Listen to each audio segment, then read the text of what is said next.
So this is what makes things funny. If you want to overanalyze, as always, this is tying to their ideas from that video about newness, familiarity, and sparkling water fountains, and also the one about bad lip reading videos. But also, I just wanted to share with you what I always do when I find something funny, which is immediately dissect and analyze with some of these fine quality memes. However, preface. Basically, he's like, humor is the same type of thing that's going on with any kind of art or communication, as far as we have these terms and categories and overall situational gestalts in our head and expectations and frames for the world. And when things make us laugh, it's because it plays with that. Pushing these patterns really to an extreme, and especially in the absurd and super layered, ironic memes of this day and age, very extreme. And then this causes just an extreme sort of overflowing emotional reaction because it's just so much. So, you have a meme, but then it's what's beneath. It's the implications, so many implications that are beneath this little text or image. I don't have any pictures. Yeah, basically. Memes make us laugh because the deepest structures of our reality and cognition. What happens to my entire voice inflection? I need to work on that. So yeah, obviously, think about what makes things funny, and a lot of it comes down to the same thing as makes good art good, juxtaposition of opposing or distinct things, I don't know, that usually wouldn't fit together, but you make them fit together. Or exaggeration, which I guess and so it's always pushing the edge of our everyday expectations and everyday categories. So some really simple example, I don't know, somebody, yeah, I guess juxtaposition would be pulling out a gun at a knife fight. You expect a certain thing and then something from a totally different context just comes in and what? And this is funny. But then exaggeration would be the other person that pulls out a bigger knife or another gun and one other thing and pushing it too far. But it all is stretching the limits of our expectations and categories. And sending things from a different perspective and breaking out of our usual boxes. So I guess that's where the power also of laughter. I feel humor is a very unfunny word. I don't want to use it, but what else do you call it? Would be that it breaks those boxes. It might be forbidden to make fun of a ruler because of a bad ruler who's just how their power is built on keeping of a lot of tight control and almost not being human. But then as soon as somebody can make fun of them and put them in a different light, all of that crumbles. Yeah. So, yeah, humor has that power of just stretching and sort of testing and almost just attacking things. And as Dreg so beautifully discusses, irony and just the layers and layers and layers of irony over everything and subversion and twisting have you almost can't be, it's difficult to be sincere anymore on the internet, even because of that.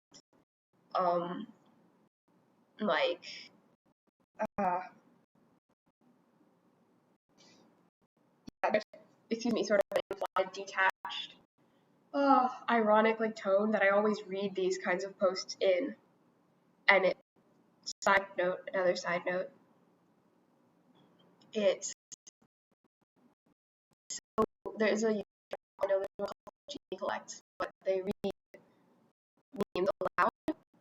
They're really good voice acting, and it's such a different experience because they talk that like I don't know how to pronounce the word patina of detachment, irony off of it, and like performing them sincerely. It just I don't know. I think it truly elevates the meme. It adds something, that's for sure. It's different. But yeah, so like pushing these gestalts and these categories and expectations that we have in our head and that we structure our reality, a situation or a description of a situation that like pushes something, breaks something, juxtaposes something.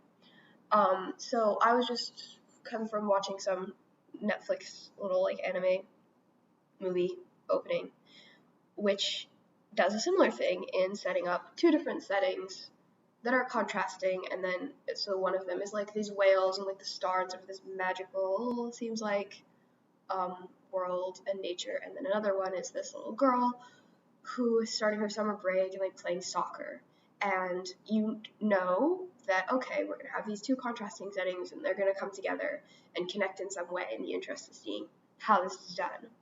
Or like in music, if you have a theme, how is that going to be elaborated upon, or two, how are they going to interact? But then in I'm just gonna say meme, and I know that all of these are not technically memes, they're like text posts or whatever, but in a joke or in a meme, we're gonna use meme as the term.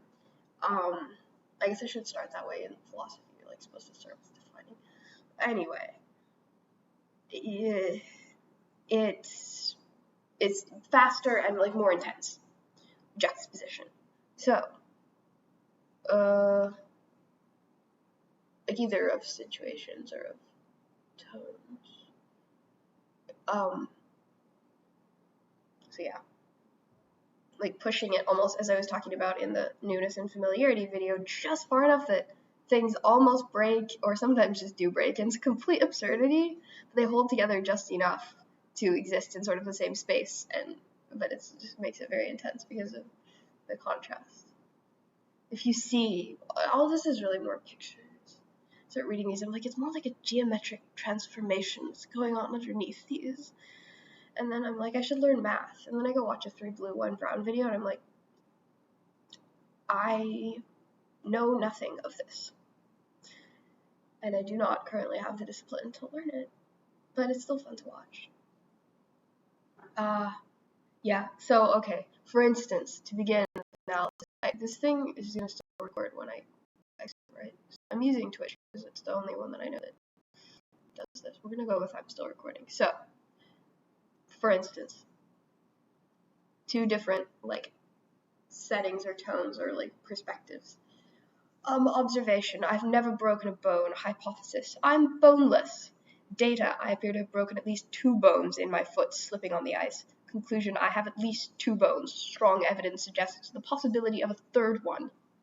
It's just taking this. Yes. The schema of the scientific method and plugging in completely just it had first of all like a sort of casual like everyday situation of just falling and hurting yourself, but then just like shoving that train of into the scientific schema, taking this just trash logic but dressing it up in like the terms of a which, yeah, and speaking of the more serious power of something like this, you have some sophistry and people who are doing things like this, but in a less extreme way that is actually subtle and presenting false information in a way that's dressed up true. And something like this existing, pushing that pattern to an extreme, I don't know, might train you and help shed a light on less extreme and therefore deceptive, like false science. I don't know, but that's funny. And then in the sort of, or a similar meme actually, I think, is that they're sending me to space just for fun. Mission parameters. Have fun out there. Houston, we're having a blast. Astronaut. Moon's fun. NASA employee. What? Astronaut. Moon's fun. So taking like formal language, formal, very difficult, high stakes, like high level thing, which is going to the moon, you know, in literal astrophysics. Speaking of, that person from the last one did say they were an astrophysicist too. Taking that and then the idea of just having fun, just out here for fun, and shoving those together.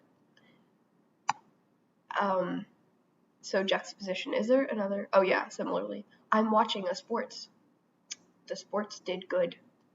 Did the ball go? Dude, it sure did. And that one's more like, that one's a little different. That one's not juxtaposing two gestalts or categories so much as like zooming way out on one. Like, to where because normally you'd be discussing information.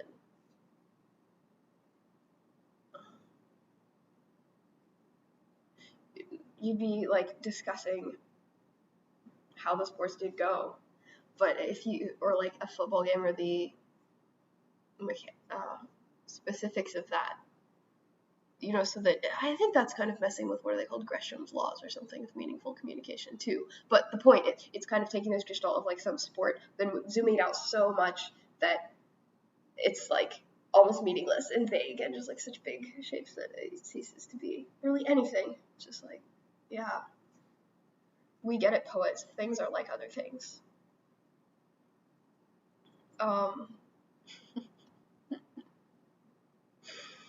Oh dear. Or I guess another juxtapose-ish one. I will. There's this word, but I won't read it. But it's there. It sounds like bones breaking. Bones? Where we're going? We don't need bones. What is that supposed to mean? So, speaking of bones,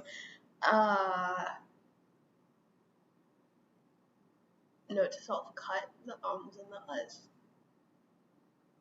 There's gonna be a lot more silence in these videos now. I don't know.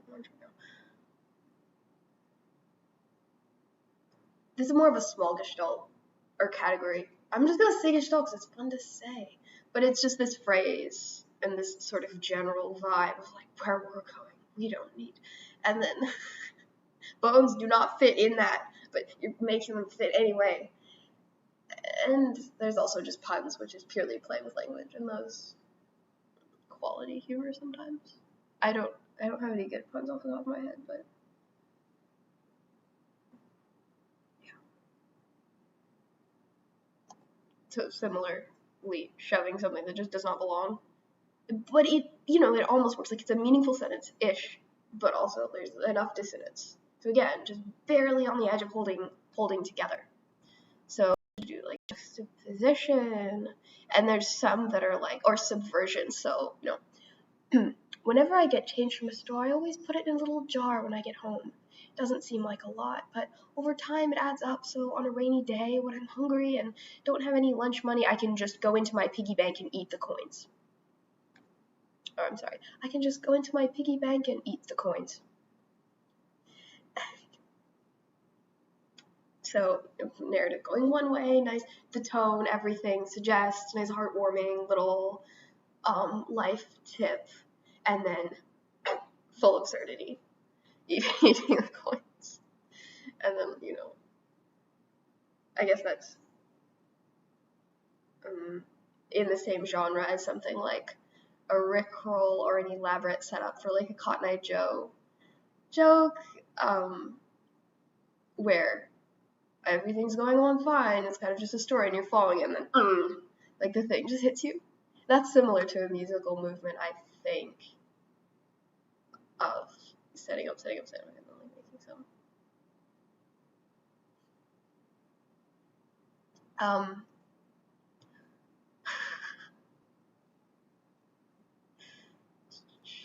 So juxtaposition of like a narrative and just jerking it the other way. Okay, taking that a step further. Poor old Granny Scorpion Shoes. No one ever saw her death coming. It was pneumonia. Yes, her pet scorpion Pneumonia, who lived in her shoe. Tragic. He shot her point blank. So that's just explanation goes one way, other way, one way, other way. And it's a very simple pattern of like zigzagging one direction or another. But because it's applied in this medium of a narrative, it's funny. But that's the other thing with humor. It's just like with the challenge is how far can you push it before it dissolves into complete absurdity, and then also you always have to keep pushing further and innovating and combining in new ways, otherwise things just become boring and you get to dead memes. Although I think there's no such thing as a dead meme. Yeah, but things become boring and they basically just become part of the stratum or just every, like it just becomes normal and doesn't have surprise anymore, that it just becomes part of the category, like part of the gestalt. I don't know if that really happened. Let me think. Does that happen? Yeah. I mean, like I guess it just becomes an established form, and then there's more expectations around that. Once you do the same thing enough times, then there's more expectations around it, so it becomes more difficult to break. This reads like a Monty Python sketch, yes. That is a quality meme.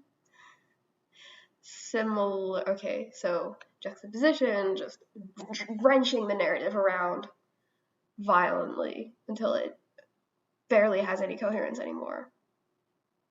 I don't know how much this one can be analyzed.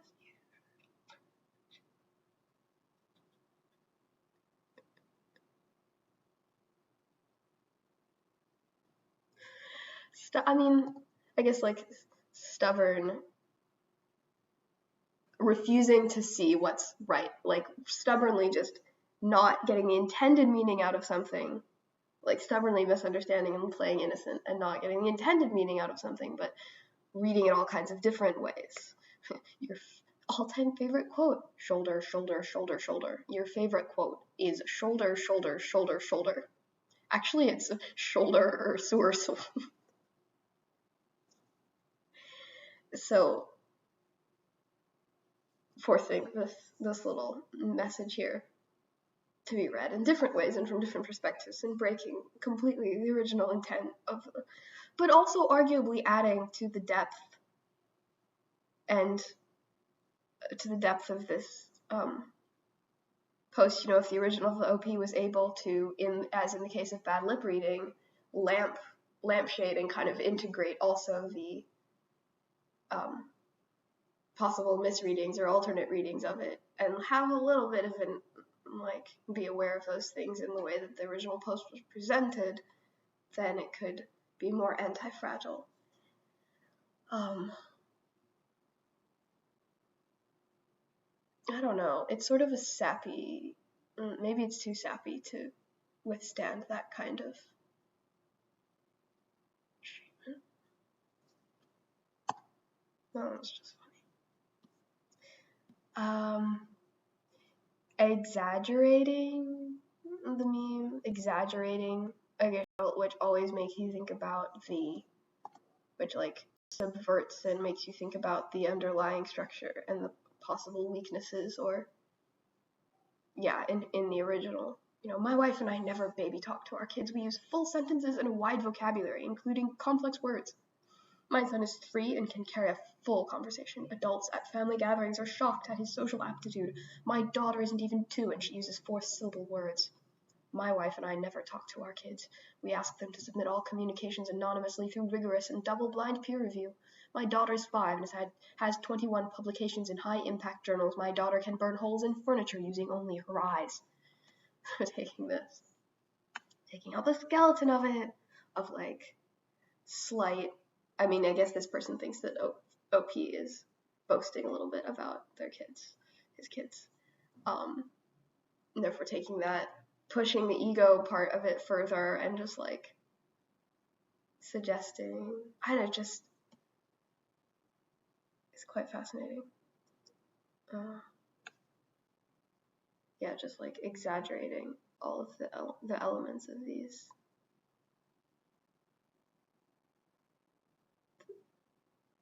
Yeah.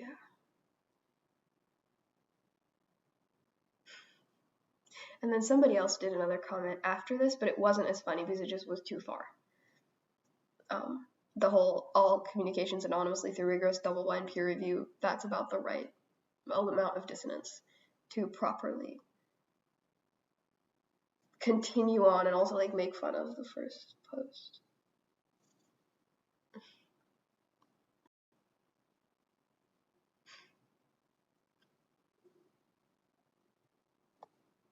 You can see that though, that if this is the only way that communication is ever carried on and there's just no sincerity anymore, it becomes exhausting to even speak. You have to put on all this armor and lamp shading to protect yourself from the inevitable fun makers, and it's just nothing is pure anymore. Although there are things that are quite, like someone will post a picture of like a little baby rabbit and the Tumblr will just go, ah! I mean, that's Tumblr though. Tumblr is like teenage girl internet, I think. Does that kind of thing happen on Reddit? I'm not on Reddit very often.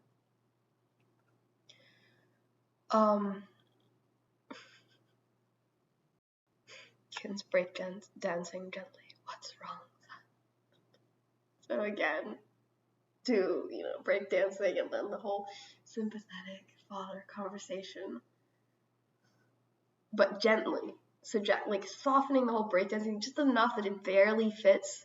Like you might, like you might like gently stun like or like soften your tone, which works to bring your general position in line with the whole "what's wrong, son." But if what you're doing is breakdancing, it doesn't really work to just begin breakdancing gently. Breakdancing gently is just very good. Then there's just two words that you don't often see together that have a long.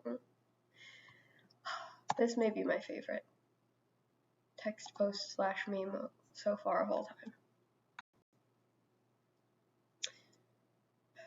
This thing it's a work of art. Son, sometimes things are, son, you just gotta, the sun. I love it so much. It's so pure. It's like a crystal of it. There's so much in these few words and the few little variations of. It's perfect. It's like a Mozart piece.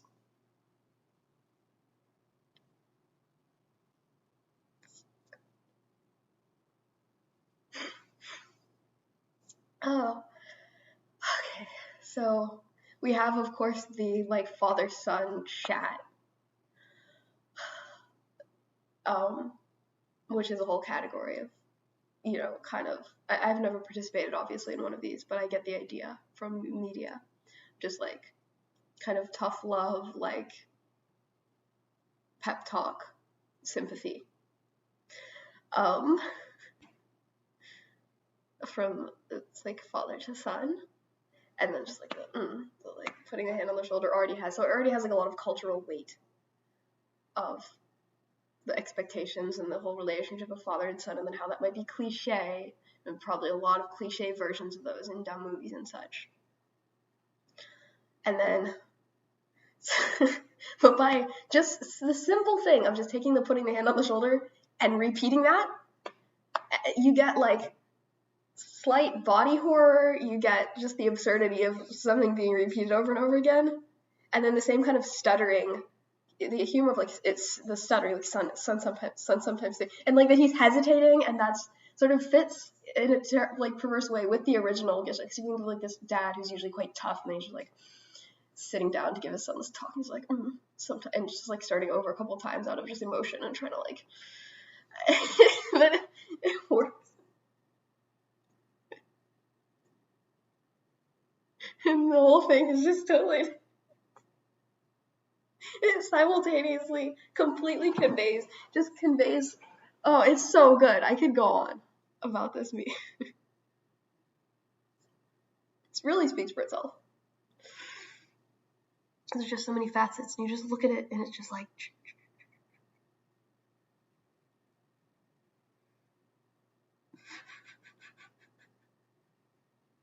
So it's like the repetition of the sun and then putting the hand on the shoulder. And then it's the absurdity of putting a hand, like the multiple hands, which also adds like a sort of hysterical, like, how many hands does he have thing. And then the like starting over, like the emotion of that, of like trying to like make sure the conversation, and then the interaction of all of those structural elements with the underlying category of like father-son talk times.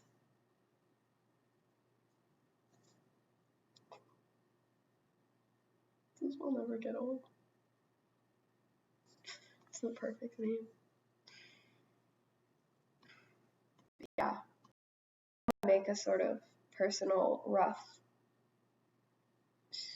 categorization of like different types of, or different patterns that you see in humor and in memes. Oh yeah, another one would be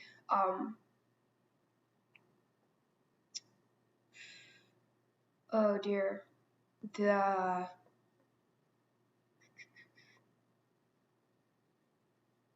yeah the what you say, that you only meant well, which is a whole mood. But that is also quite simple and just constructed out of very simple elements, which is quite beautiful. Similarly to the sun, shoulder. Oh, those two. Shoulder gems. You could probably combine those two, but I think it'd be to the detriment of both.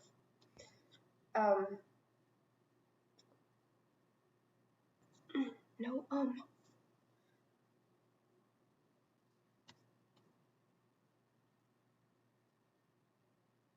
So that is simply, as soon as you see that two things are connected, the brain immediately wants to go, okay, these are connected, so there must be some sort of meaningful relationship between them. And you start to cement that as a connection that exists in the world.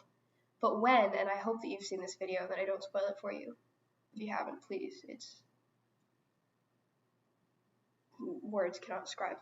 But the connection in this case is just people absurdly out of nowhere dying and like shooting each other, which in itself has like the shock of this violence. But it's not just the sort of crude like, oh, randomly shoot each other, okay, easy, like shock value. Then putting this song over it that has basically no connection to anything, but just enough of a connection. It's like not a totally random song. This is what my dad said, and I think he's right. He's like, if it had been just like a happy song, then it would be like, okay, also a cheap, easy sort of thing, like happy music over random violence, okay. But it's just an unusual enough song, and like has enough of a passive aggressive bitterness to it that it almost, as you hear it over and over repeated with these people, it almost does add to the whole tone of the random violence that is happening. And it feels like it is somehow the perfect fit for them. So, and it's just playing with the way that whenever any two things are together enough, you start to associate them. I think that's about all I have for now. I gotta find some more memes that are worth analyzing, because it's one of my joys in life. And if it is one of your joys in life, please contact me, because I would love to make the acquaintance of someone else who obsessively analyzes everything that is funny to find out why precisely it is funny. Oh good, I'm still filming. Okay. All of my hands belong to on your shoulder.